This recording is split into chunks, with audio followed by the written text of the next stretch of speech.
So everybody's asleep. And therefore, yeah, I'm back in the man cave. It occurred to me that I was having such a problem putting on that putty with my fingers, but like when they're doing drywall and stuff, they use like a knife, or they use tools to apply putty. It almost makes sense that you'd use some kind of a knife to put it on these. So I'm just going to do a little touch-up with a knife. Just a little touch-up. Okay, some time has passed. I'm just trying to figure this out. On the AMT kit, there's a taper to the engines. On the studio scale, there's no taper. So what I'm going to do is take the studio scale and Salzo's studio scale, and the reference that I have from the ILM model, and I'm going to try to just make this into a straight tube and scratch build the detail back into it. And once I have one, then I might try to figure out how to cast something, because I've never done that before either. And that would be fun. Okay, so I was just walking around the basement looking for stuff, and I forgot that I bought this PVC pipe a while back. I was going to try to make some stuff for filmmaking anyways, and it turns out that the diameter of this is just a hair different than the engines. So I'm going to cut a piece off of this the same length and try to put it in the Dremel so that I can turn it and just see what happens.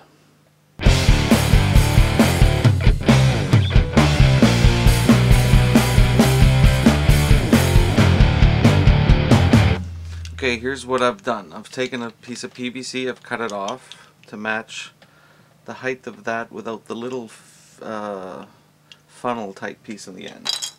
Then I'm trying to figure out where I can cut some grooves into it. So I've taken this reference picture, okay, and kind of took this pipe and held it back until it lined up the same size, and then just by eye I kind of marked where the grooves are inside of this, the actual ILM model.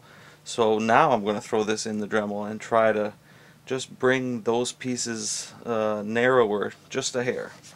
Okay, you can see here what I've done. I've set up a vise, put the Dremel in the vise, and then I've just shoved the piece on one of those sanding rubber pads, so when I run it,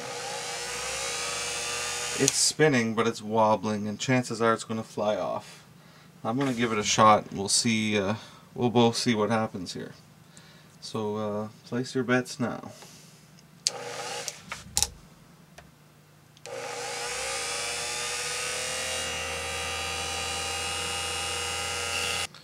Okay, that looks somewhat promising, but it didn't work. I turned it up to 2 as soon as I just shut off the camera, and whew, it went flying.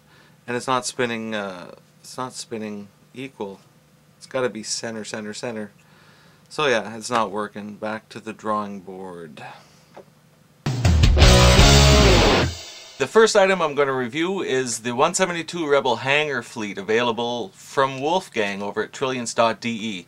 This retails right now for €25, which is 34 US, 40 Canadian, and $49 Aussie.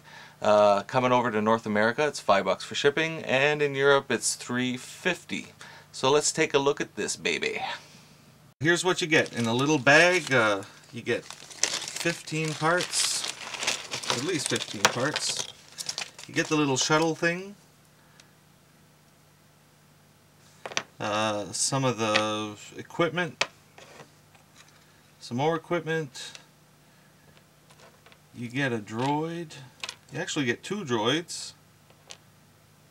Cool. You also get heads for an R2 and an R5 unit. You get the lights on the ground. You get a ladder for getting up into a ship.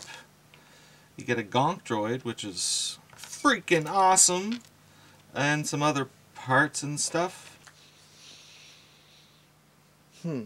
Now, who am I? Here's my opinion of it. It looks to be molded really well. All the detail is really crisp. There's not too much flash on it at all. He shipped it really quick. The price is really reasonable. You get 2 droids. You get 2 figures, which is cool. I guess my only complaint is no decals. But you can get around that with a computer and some decals sheets. And some people online were saying, well, he just took the head off of the Cantina set and stuck it on the fine molds guy, and so what? You know, it's cool. You can take any number of the 172 ships that are being produced and jazz it up with that. So Wolfgang, I guess I'll give you a 16 out of 17. And the only point is for no decals. If you're a producer, manufacturer of aftermarket parts or garage kits and would like to have your product reviewed on the show, feel free to send me one.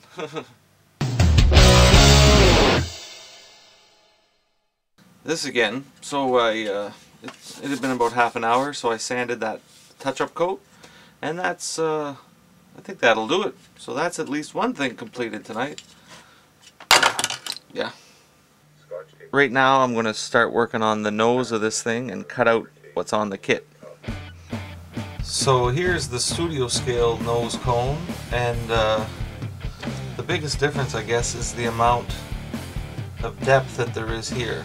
So I'm just going to start by building a little box, scratch build a box, glue it up inside, scratch build a box, glue it inside here, and just to see what I can come up with. Here's what I've come up with so far. This is just a piece of 0.3 mil of triple layered it here. So you got the big flat piece plus 2 other little risers. Then I cut that little notch out of it. And what that allows me to do is place that in the back,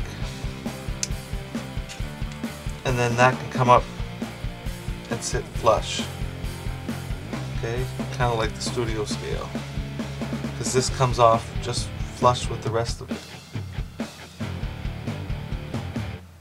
So that's where it stands for tonight. I've just kind of built it up with a couple of layers. Earlier I said 3-ply thick, but I took one off and it's only 2. And the sidewalls have to go in, then the little detail strip, and that should be an improvement at least. It's not the best. Yeah, so that's that. That's it for another week of Scale Model Addict. Thanks a lot for watching. I appreciate any feedback, any tips, tricks, kit reviews. If you have anything to help add content to the show, send me an email, junkie@scalemodeladdict.com. And if you haven't already, please subscribe. And feel free to leave a comment or rate. Right on. Have a good week. Thanks a lot for watching. God bless.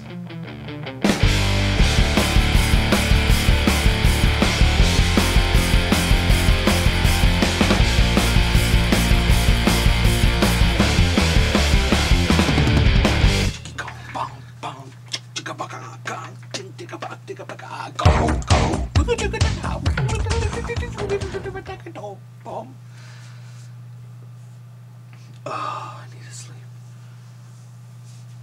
Hey, if you haven't already built a model kit, it's really exciting and rewarding, and it's something that you can do with your children, something that you might be able to talk your wife into, maybe, if she's like sleeping, and it's possible that you could even enjoy it. So why not go out to the local hobby store, the little guy, right, that's trying to make a living selling models, and buy one from him and get your geek on. You can tell your friends about it. We'll be your friend. I'll be your friend. It'll be okay.